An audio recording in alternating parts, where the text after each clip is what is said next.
Hello guys, and welcome back to MS Tech Tutorials, and in today's video I'm going to be showing you guys how to basically upgrade your Taming Flute. And it is pretty simple. All you have to do is you just have to keep,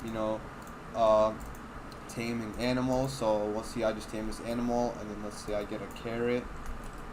Just get a carrot, and then we drop him the carrot, or there we go. And as you can see, my thing has gone up. And so basically, like, the better animals you actually tame, the more they actually go up as well.